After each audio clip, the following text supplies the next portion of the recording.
today we're going to study chapter 10 of Sutta Discovery, volume 42, ST 42.10, Anicca Siha Sutta, S 22.78, Samyutta Nikaya.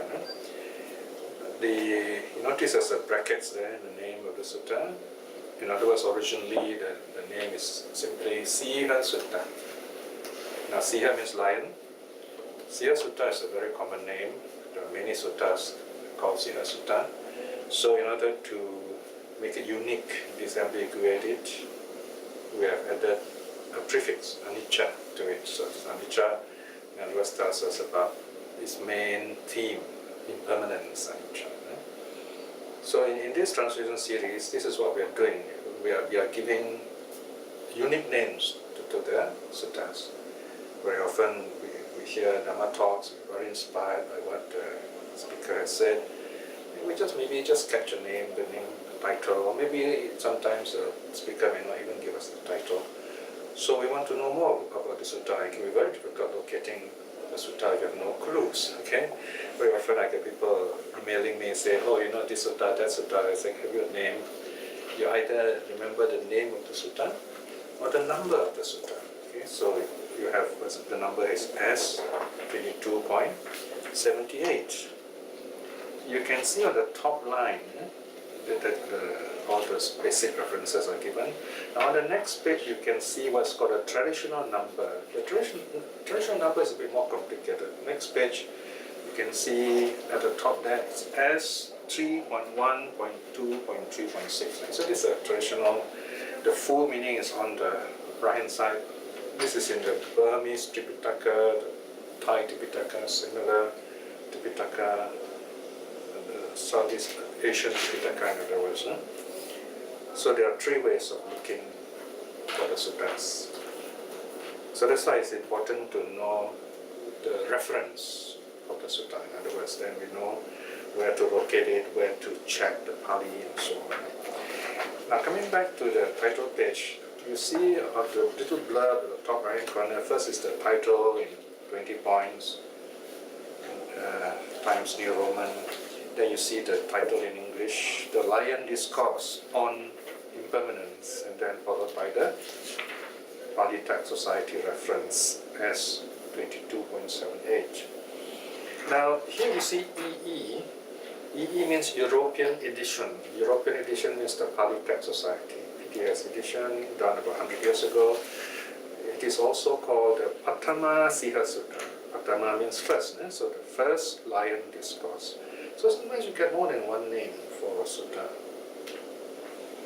And then you have a theme. For example, someone will ask you, what's the sutta about? And you have the theme, how to meditate on the 5 aggregates. And then you have a bit of this conventional stuff there. So this sutta, Siha Sutta, is based on the parable, the lion. Okay? It's a very famous parable. There are many Jataka stories about this lion. The lion roar, in fact. When the lion roars, all the animals in the forest tremble. But this sutta has got some extra remarks. The sutta says even tame elephants in the cities, in the king's palace, begin to shudder and shiver, and the sutta is even quite direct and says that these elephants are so frightened that even what they call this answer nature's call, just like that, they're so scared. The lions roar. Of course, we're talking about India in ancient times where the lions are roaming the forest nearby. You won't hear any more lion roaring in Singapore. Our lion only spouts water.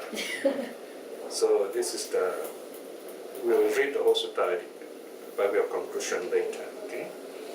So this sutta is really instructive, very beautiful, because it tells us what to do. Now you find that a lot of suttas, later Buddhism, Mahayana, Vajrayana, they tell a lot of wonderful stories and big words, but you can't practice those suttas. But this early Buddhism, you can practice it. That's why it's very important. These are the root teachings that tell you how to meditate, how to live at peace, how to go step by step in the 3 trainings. Like 3 trainings, first we train our body and speech so that we are calm. That's what we do in meditation. We sit down to calm our body and speech. And then we calm the mind. Then when body, speech and mind are calm, wisdom arises. Right? So those are our 3 trainings. Now, in today's text, we are taught how to reflect on the 5 aggregates. The 5 aggregates is a very important teaching or doctrine that talks about our body and mind. Right? What am I? Okay, what are we? First of all, we are form. Form is body. And then we have a body. This body is conscious, so we have feelings. Right? Feelings. How do we know what kind of feelings? There is perception. We perceive pleasant feeling, unpleasant feeling, neutral feeling. That's perception. Perception is we recognize these feelings depending on our past experiences. That's called perception, right? So you have form, feeling, perception. Then after that we might go a little further. By right, we should not. If we are wise, we would not do that. But normally we do that. We say, oh, I like this, I want more of this, right? Or I don't like this, I don't want any more of this. Or we simply ignore certain feelings that we are not familiar with. And this is called formations. Because we form ideas, karma is in action. Because our actions are rooted in greed, hate, delusion. So they are called formations. Okay? So that's number 4. So you have form, feeling, perception, formations. The 5th aggregate is called consciousness. Consciousness is the stage on which all these things happen. Okay? Consciousness are if you like, you can say the basic activity of our 6 senses, the 5 physical senses and the mind. Okay? All these are mentioned in the sutta. Okay? So if you're wondering how to remember them, I will point out to you when we come to the sutta towards the end of this talk. Yeah? So the main practice here is called perception of impermanence, anicca sanya. Okay? This is one of the easiest meditation to do. There's no excuse for us not doing this kind of exercise. Very simple, right? It's simply telling yourself, reminding yourself everything is impermanent. That's called perception. Recognizing things as impermanent. And look at this place, and we have moved 3 times, right? Impermanent. Huh? And who knows, another couple more years, we'll be moving again. Yeah? So you can hear some sound coming up from the aircon, and it's impermanent, it's gone. Yeah? Okay? So we just reflect that way. We're not troubled by it. Okay? This is a simple idea of perception of impermanence. And we also perceive and notice impermanence in ourselves. This is the basic Buddhist practice. And it's not only basic, don't look down on basic. Basic means the base, the foundation practice. This is the practice that will bring you stream winning in this life itself. I've talked about this again and again. So you can look up the footnotes in the sutta, especially chapter 25 of the Samyutta Nikaya. There are 10 suttas there talking about this perception of impermanence. So how do we practice this perception of impermanence? So we look at the 5 aggregates. How do we look at the at form or the body, if you like? Well, there are 2 ways we can reflect on the body as being impermanent. The first way is to reflect on our 5 physical senses. Our body is our 5 physical senses. Eye, ear, nose, tongue, body. Those are the 5 physical senses. Okay? This is on page 51. Yeah? Okay? So our eyes are impermanent, right? So you can usually, previously you see in the video I'm wearing specs. This month I'm not wearing specs because I just had my lens removed and replaced. So I'm just waiting for the eyes to acclimatize themselves, and then I'll make my proper glasses in about a month's time. So now I have to look carefully at these words.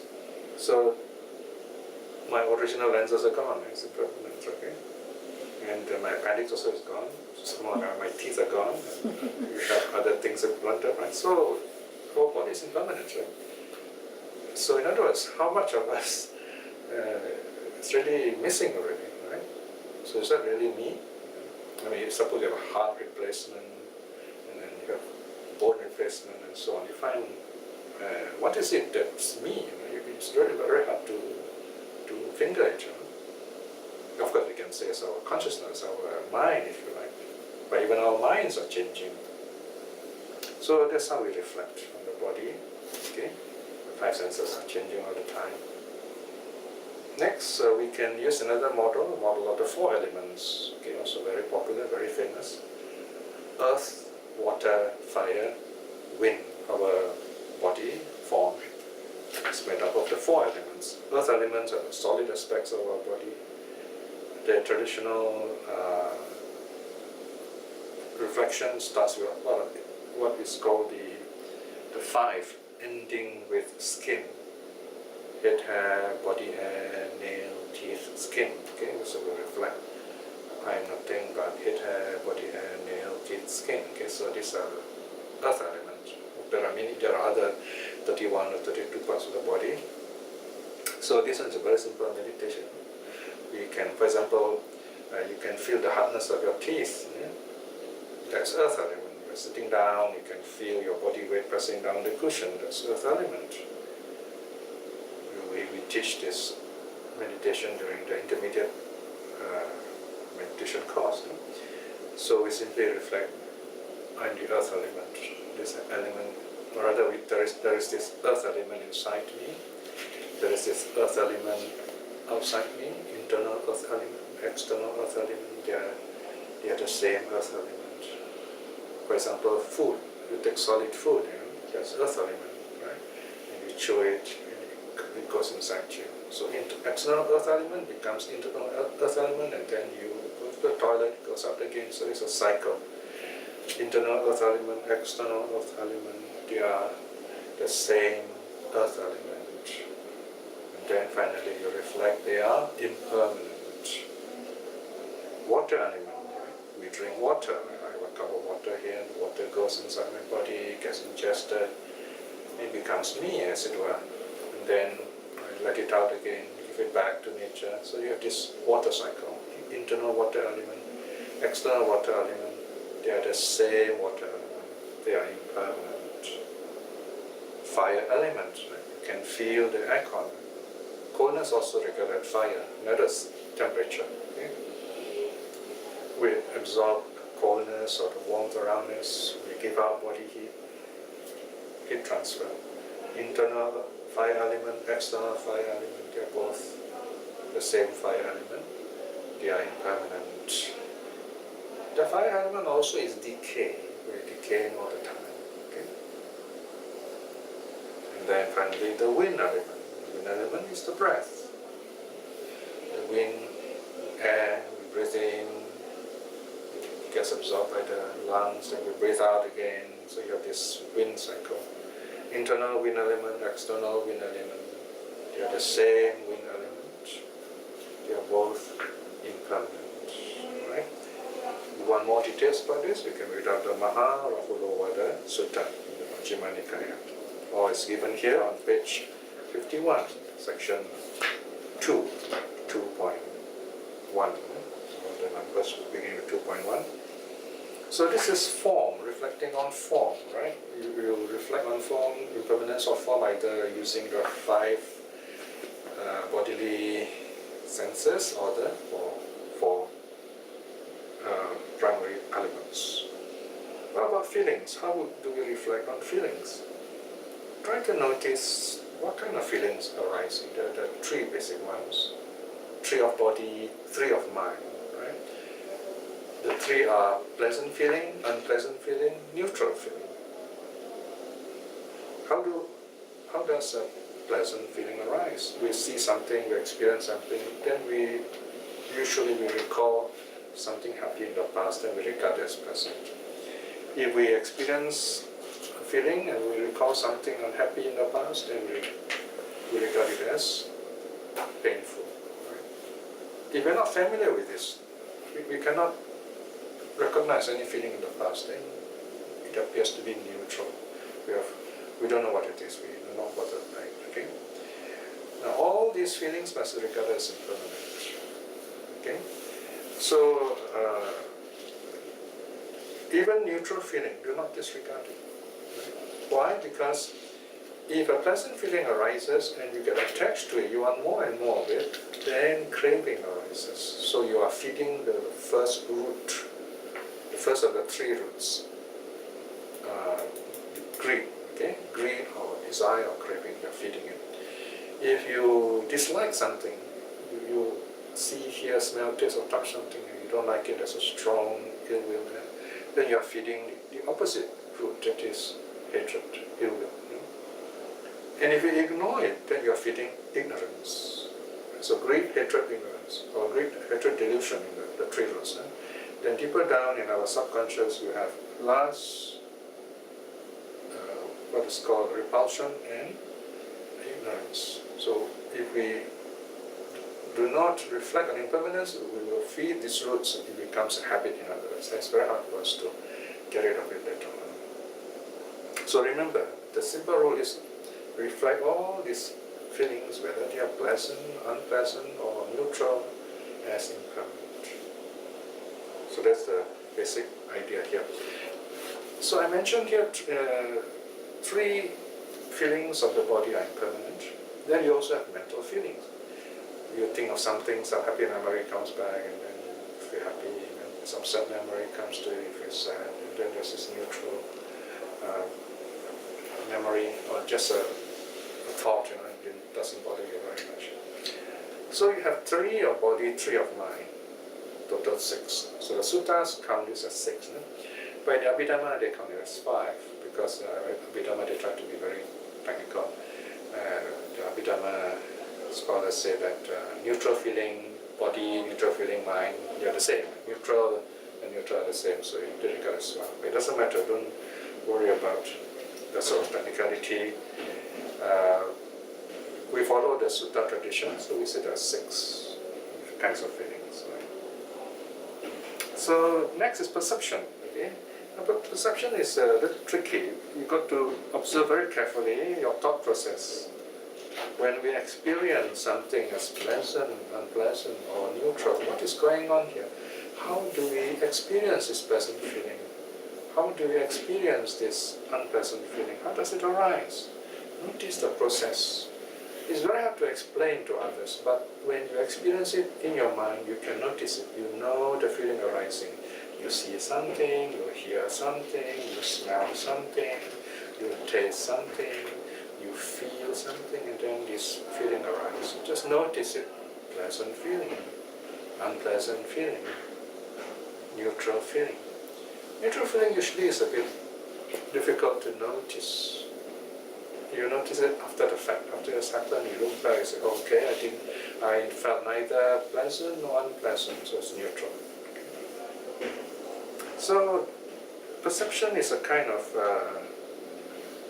recognizing how we think and then responding to that experience, noting them. Okay? Formations, okay, this is 2.4. Formations refers to our emotions, or desiring, or disliking, or deluded. Okay? So this is where we focus more on the actual emotion itself, the anger maybe, or the sadness, or the dislike, or the ignorance. Like simply observe it.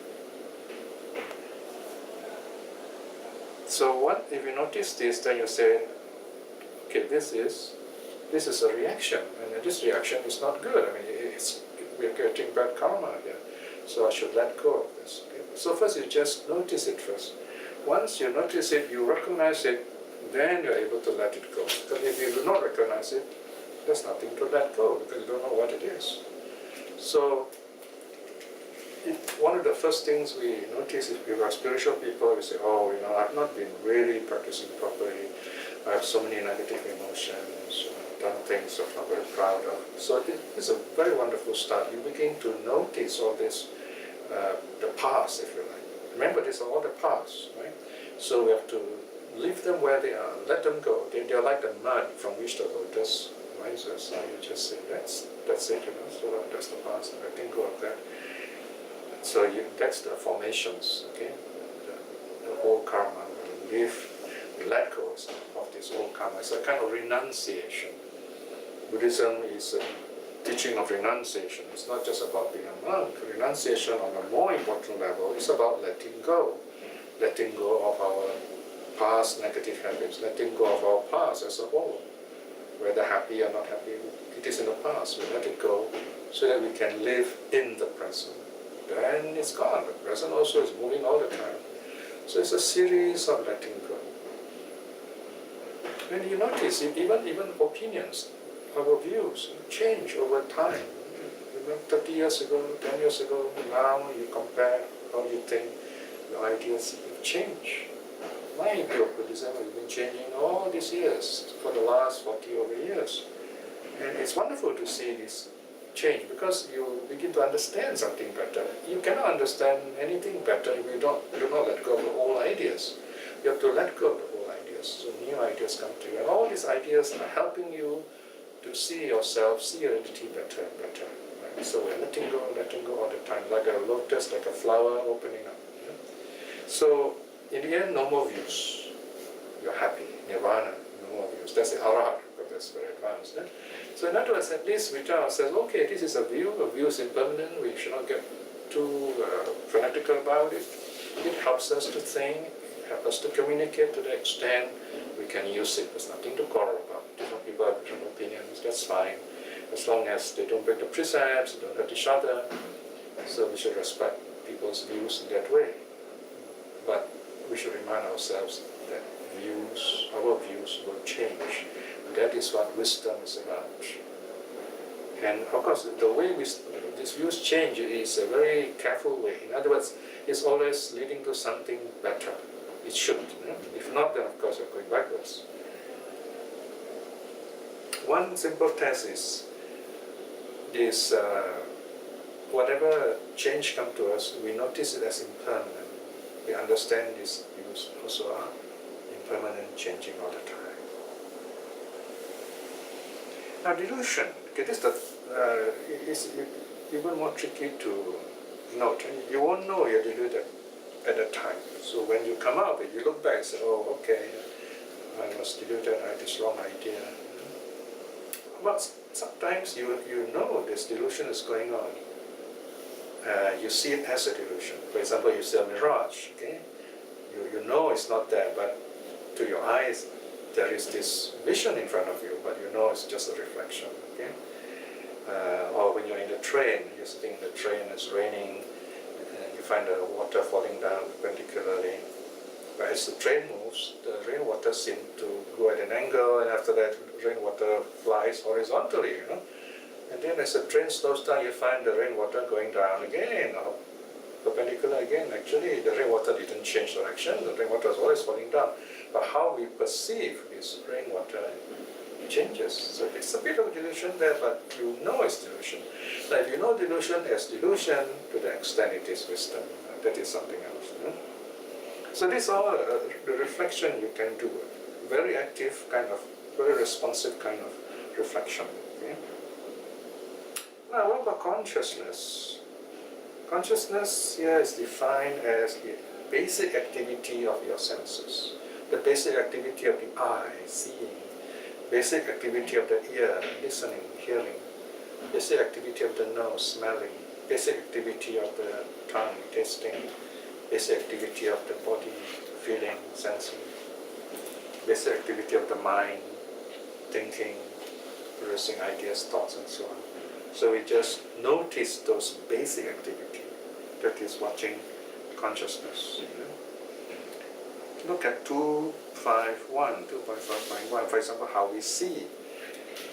There must be at least 3 conditions for us to be conscious of seeing. 3 conditions define the experience of seeing. The first is you must have eyes, conscious eyes. Not just the eye, but conscious eye. The conscious eye means it's a part of the framed by the body. Okay? And this eye is okay, not too bad. The eyesight is not too bad, and you can see clearly enough. Number 2, there is this visual object before you. And number 3, you have the attention. Okay?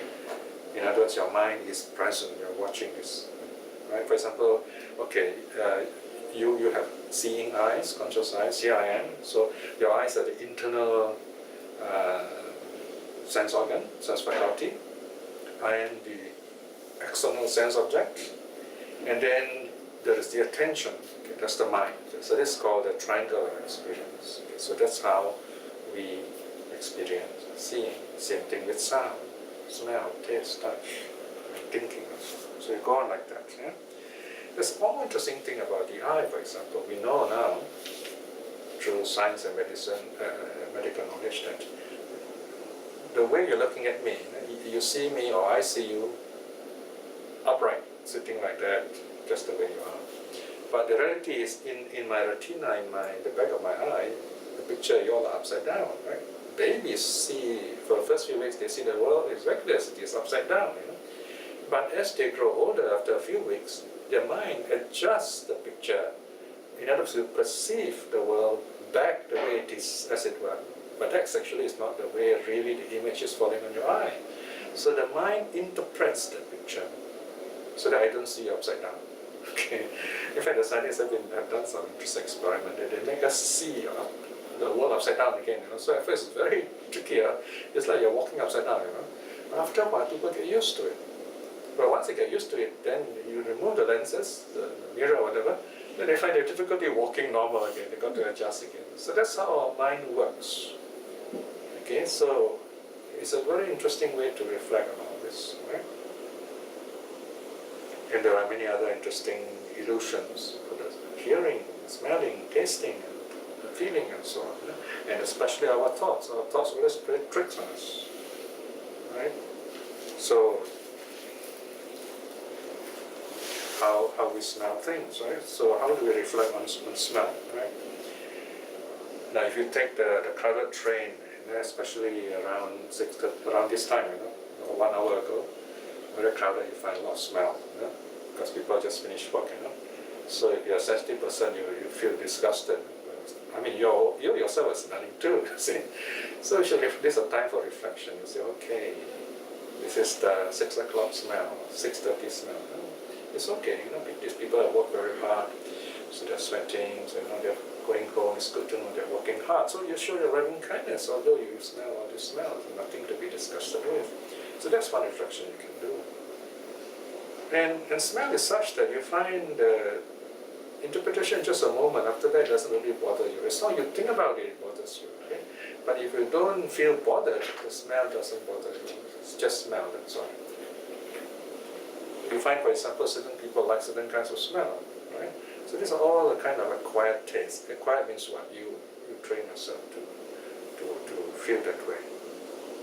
Then what about taste? How do we reflect on taste or practice impermanence through taste? Well, it's a very simple exercise. You can try, for example, next time you have a meal, instead of straight away starting with your favorite curry, start with the one that you like least, okay? Maybe just take the plain rice, just have a bit of plain rice, scoop the plain rice and put in your mouth and just chew the plain rice, okay? And you find that rice tastes wonderful because you're hungry, okay? But later, as you start scooping the other curry and so on, the taste starts kind of fighting each other, and then you have a mixture of tastes. So the taste is not really in the food, the taste is in your tongue. Right? So you begin to understand yourself better. And in fact, you find that when you are really full, you find you can't eat anymore. The taste is gone. When you are hungry, even simple food tastes very nice. So that's a bit of reflection on taste, the meditator's way of eating, if you like. 2.5.5 is about feeling, how the body feels. Yeah? You can feel hot, you can feel cold, right? So you just notice the feeling on your body. And you have touch here, for example, when you touch something, just try this. When you touch the table, where's the feeling coming from? You say, I feel a table, but that's because you've been taught concept table and you know the words, But the table doesn't give any feeling. The table is dead, it's just wood, So when you touch, where's the feeling coming from? The feeling is not coming from the table, it's coming from your fingertips, right? So you reflect, you say, okay, touch. So this is your mind's reaction to the experience of the body, experiencing opposition, experiencing kind of something stopping your fingers. You feel this sensation of touch. Right? So it's a mind-made thing, in other words. So the feeling arises in the mind. Now, if feelings arise in the mind, then we can deal with it. We can take charge of it. We don't have to get upset. In other words, we can even be happy about it. So that's the last reflection on the mind, how we think, right? In fact, when you reflect on all the five senses, you also begin to notice how you think, how the thoughts arise. This last reflection is a bit difficult because you are using your mind to look at your mind, a kind of reflexive consciousness. It is possible, but you need some level of concentration. And this is best done during meditation, when you begin to notice your thoughts rising, falling, coming, going, and so on. Right?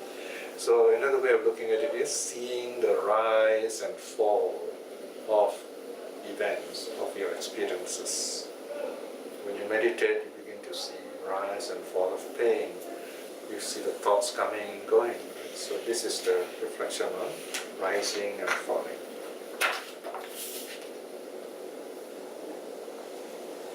So when we notice all these things, at a time when we are calm and peaceful, when we begin to feel, wow, this is a wonderful experience, that is the time to relate it to the Dharma. Okay? There's a special teaching here called the Bahiya's teaching. This Bahiya's teaching is very famous. It's also taught to Madhumkya Putta. Right? And the teaching goes like this. This on page 55. 55 at the top. Here regarding, the Buddha is telling this, Bahiya is telling Madhumkya Putta on separate occasions. Here regarding things seen, heard, sensed and cognized, or known by you, in the seen there will only be the seen. In the heard there will only be the heard. In the sensed there will only be the sensed. In the cognized there will only be the cognized. This is basic satipatthana, in other words, foundation of mindfulness, the essence of meditation theory. First of all, there are 4 kinds of sensing here instead of the usual 6. The usual 6 are what? See, hear, smell, taste, touch, think. Right? But here only, you all summarize into 4. See, hear, and then you have sensed. Sense combines 3 kinds of sensing. Touch, taste, and smell. Touch, taste, and smell are combined into the word sense. Why? Because they have the same impact kind of process. Okay? When you feel, the molecules hit your skin. When you taste, molecules hit your tongue, the skin also.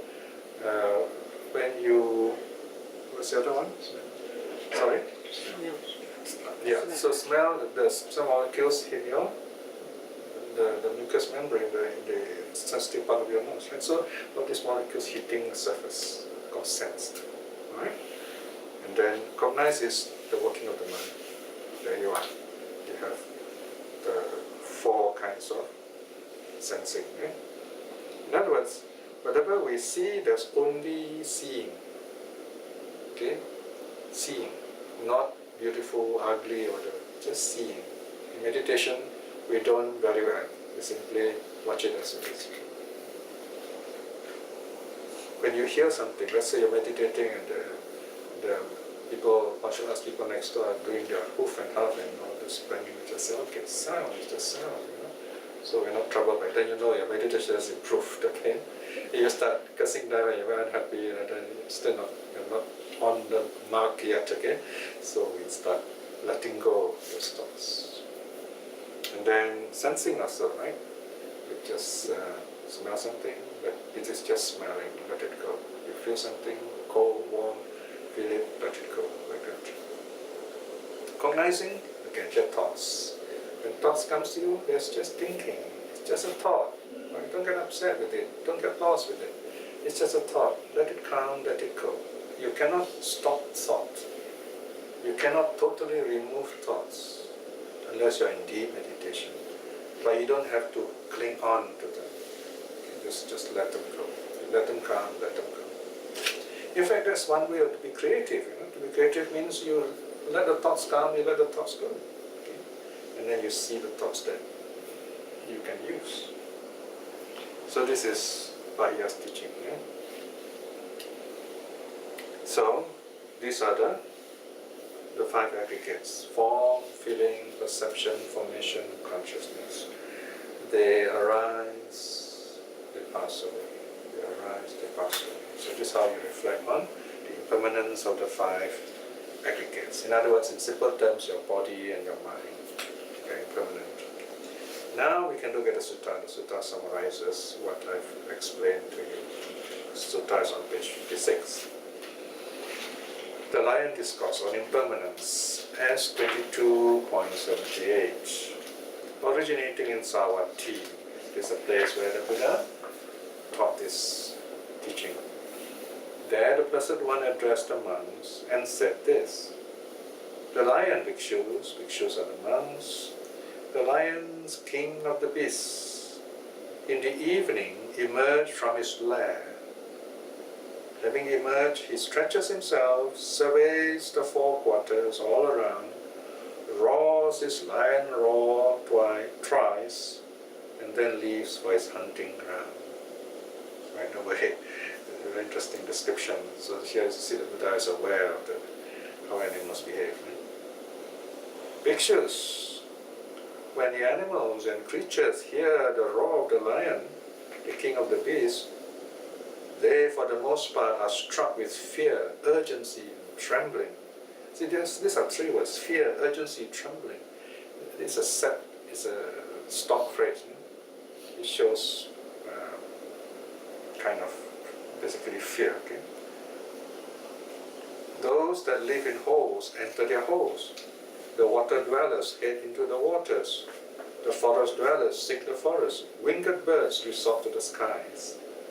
You have seen this movie before, those nature movies, all these animals going back to where they think is safe. Of course, our cats at home will go and jump up to the highest point in the house, some high shelf in somewhere for safety.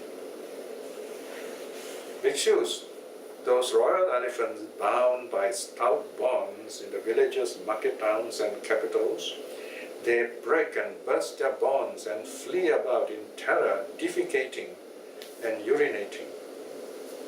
The defecating, that's a typo there, to correct on that, the second one. Bhikshus, so greatly powerful is the lion, the king of the beasts, amongst the animals and creatures of great might and great majesty. Okay, so this is the worldly language, so this is the parable. Okay? And then the Buddha uses this parable, which we are familiar with, to something unfamiliar, the Dharma. Section 7, right? The Buddha said, even so. Once you notice even so, that means the Dharma is coming. Even so, bhikshus, when there arises in the world the Tathagata is the Buddha, the worthy, fully self-awakened, accomplished, knowledge and conduct, welfare, knower of worlds, peerless guide of persons to be tamed, teacher of gods and humans, awakened, blessed. These are the 9 virtues of the Buddha. He teaches the Dhamma thus: this is form, this is the arising of form, this is the ending of form. Okay, so this is the first of the 5 aggregates. This is feeling, this is the arising of feeling, this is the ending of feeling.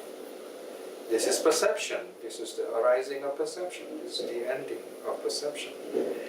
These are formations. This is the arising of formations. This is the ending of formations.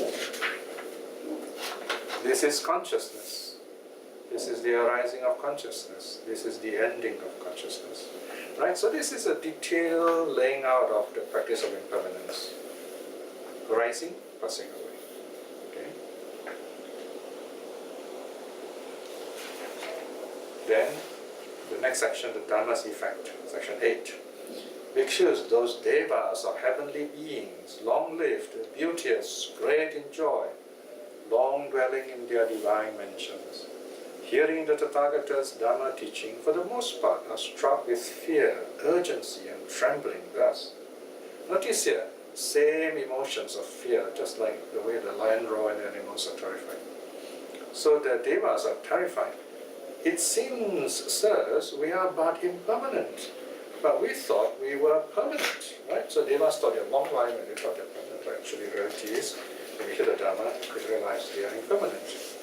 It seems, sirs, we are but unstable when we thought we were stable. It seems, sirs, we are but ephemeral when we thought we were eternal. So these are opposite terms. It seems, sirs, that we are impermanent, unstable, ephemeral, all stuck in self-identity, right? We have this idea, I'm this, I'm that, and this is what makes us have the fear, self-identity. Bhikshus, so greatly powerful is the Tathagata, of such great might, such great majesty in the world with his devas. Right? So here the devas praise the Buddha for his wisdom. The Blessed One said this. Having said this, the teacher, the Sugata, or the welfare further said this. Okay, then the notice is the verse conclusion.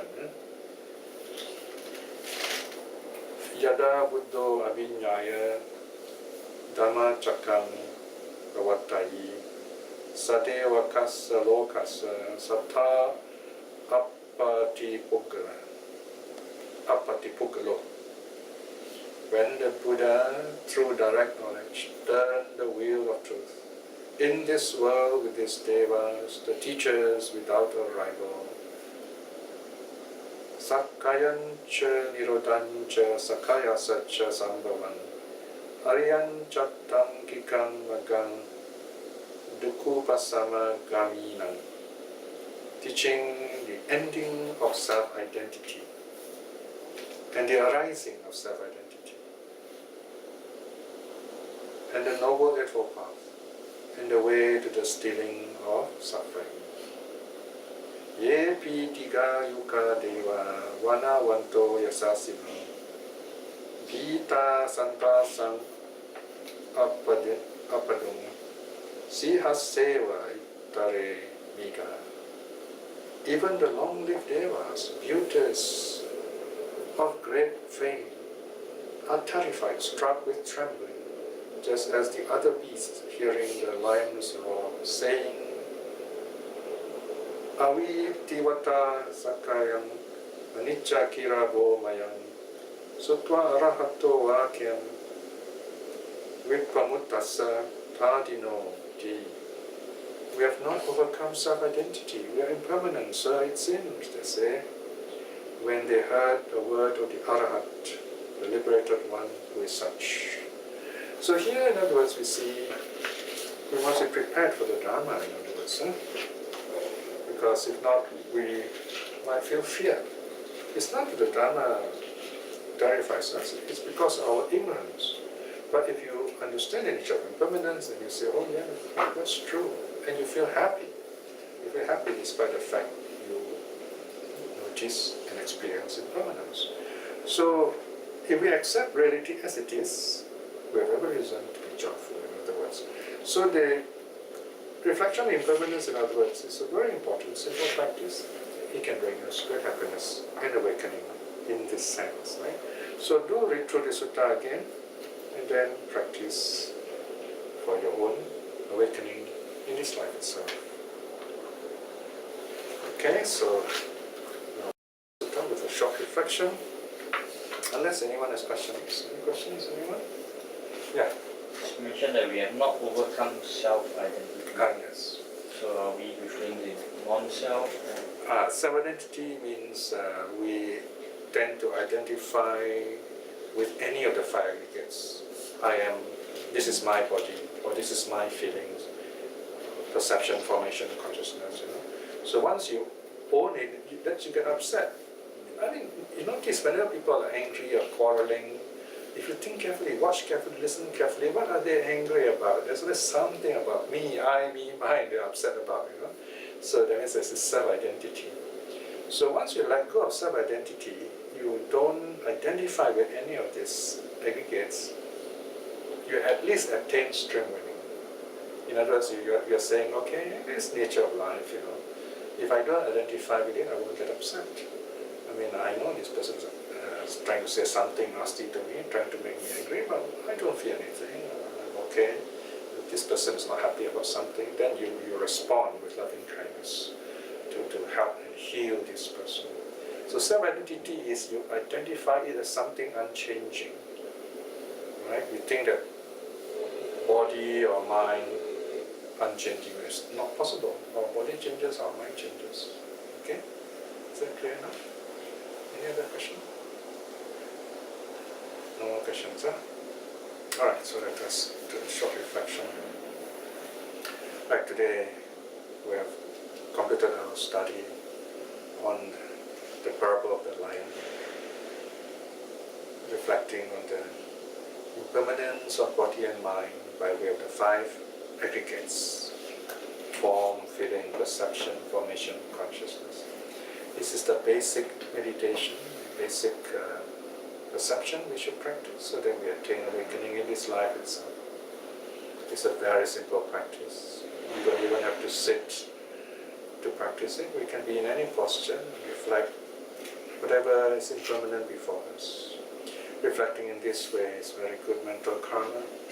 By the power of such karma, may we be at peace with ourselves in this life itself.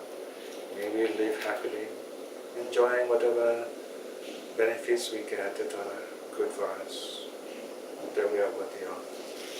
And also by this good karma and various other good deeds we have done to the practice of charity, keeping the precepts, meditating, studying suttas and so on, that we may attain spiritual awakening, at least stream winning in this life itself. In this moment of peace, let us send out our loving kindness to all our loved ones, our teachers, all our friends. May they be well, may they be happy. And also to those whom the Dhamma have not touched, that they may see the Dhamma for themselves and attain awakening, and be our true friends. May all beings be well and happy. Sadhu, sadhu, sadhu.